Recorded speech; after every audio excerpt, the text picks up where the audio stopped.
Students, it's time to learn how to scan, okay? Before we get started, I wanted to point out that you need to make sure that your scanner is plugged into power, okay? You need to make sure the scanner is turned on, so at the top of your scanner, you should see a power button, and you need to hit that. It should turn green if it's actually on. If it doesn't turn on, then check that the power cord is plugged in. The next thing is that you need to make sure that the USB cord is plugged into your computer. So there is a scanner between every two computers that you're sharing.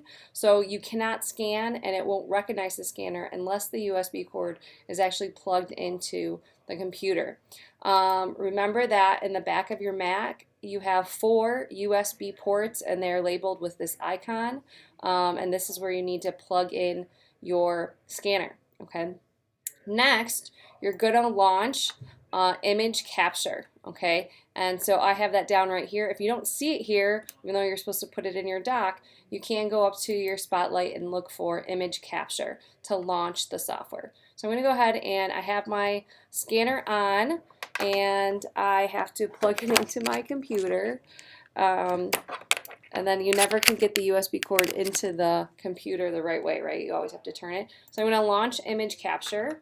And now that it's actually plugged in, I can see it here.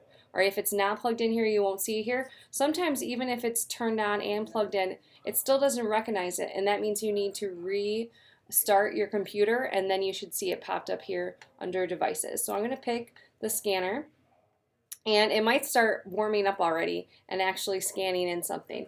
And just ignore that, it's just warming up. I'm going to go ahead and pick show details right here.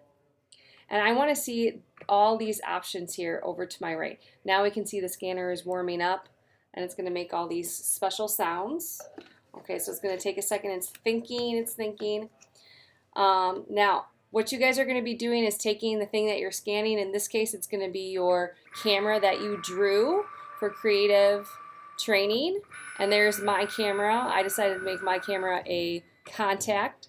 And you can see there's a chip in it and it has Wi-Fi in it. It's going to actually take the picture and send it through Wi-Fi. Okay, so now I need to change all these settings over here on the right. So where it says resolution, I'm going to change it to 300. That's just like high quality, a lot of pixels. And then I'm going to unclick use custom size because I want to scan it in at US letter. And also, if you have that, it might be detecting individual boxes. It's kind of up to you. Sometimes you want to pick what you want to scan in here.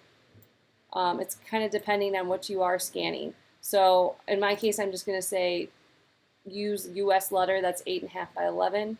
And then where do I want to scan it to? In this case, I'm going to change it to desktop. I wanted to save it to my desktop.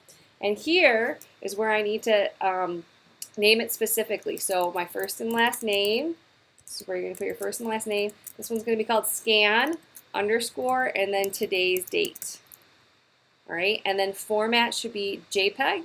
And then you really shouldn't have to pick any other options here. That's all you need for this. So 300 DPI, make sure use custom size is unchecked. It's US letter. I'm saving to the desktop. I'm naming it correctly, and then I'm going to hit scan.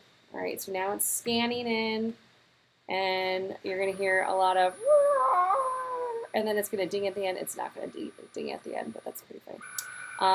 And now, after you kind of hear it go through the, and we see that it's working up here. All right, now it's saying that there is a JPEG that's been created with your scan. All right, so let's check that out. There it is, and I need to put it in my your first name, last name photo folder, and you are done scanning.